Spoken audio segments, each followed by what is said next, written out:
Fun worked for us because the word is just like short, it's to the point.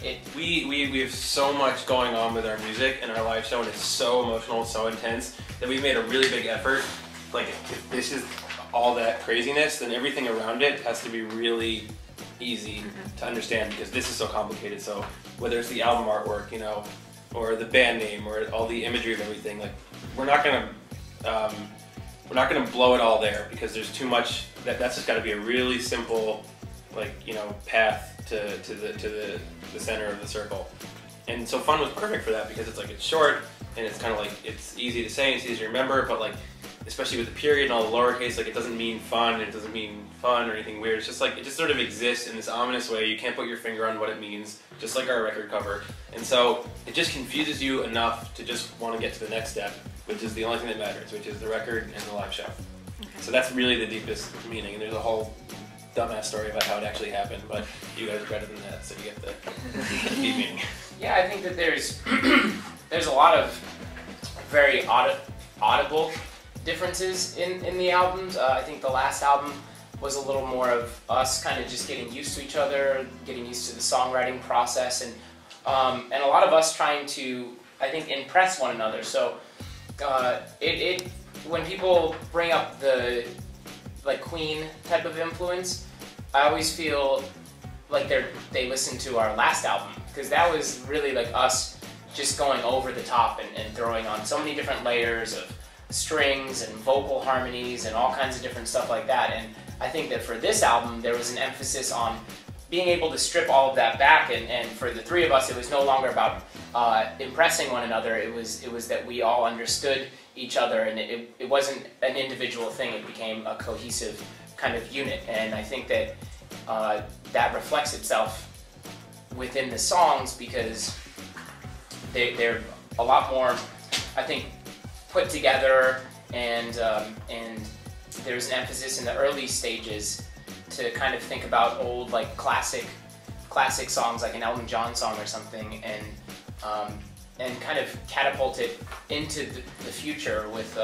things like hip hop production and break beats and more modern type of synthesizers and stuff like that. Less strings, more synths. It's a bit like Falling in Love, where it's like you have that chemical that's released. Like, I think anyone can make a great first album, because there's all this like excitement and there's like these endorphins that are happening. But I think making a second album that's worth a damn, that's like the real moment, when like you're kind of in the shit, just like in a relationship, and you're in reality, and you know you've passed that point of like pulling out all your bag of tricks and using all your best bits. And that was like a big thing to understand with this album, is to be great, you know, as we are, and not you know, without the excitement and the newness, which is a better kind of greatness for us. Pretty incredible. I think that it was obviously a massive look for us, a good introduction for us into the mainstream. The song was we had released it probably about a month earlier, and it was doing well amongst the people who were already fans of the band.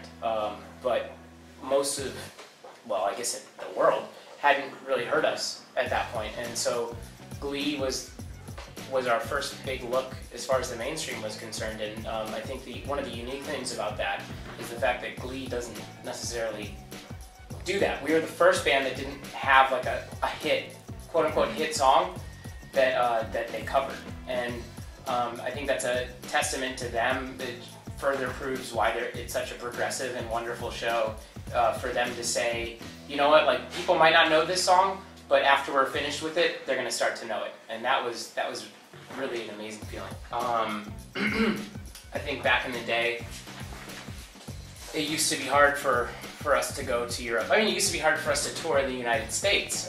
When we first started this band, it's almost like even having been around for a long time, it's like you almost start over, and you have to get fans, and it's a lot. We have almost like 10 years worth of, I guess, fans and people who have supported us to go along the way. But when you've got no look internationally, you come. In my last band, and even in Fun, we went to the UK, toured with Paramore, toured with a band, like people that were drawing 8,000 people a night in the UK, and we'd sell like 3 CDs. So it's really hard. You come, you lose so much money, and you feel like you're just starting over again.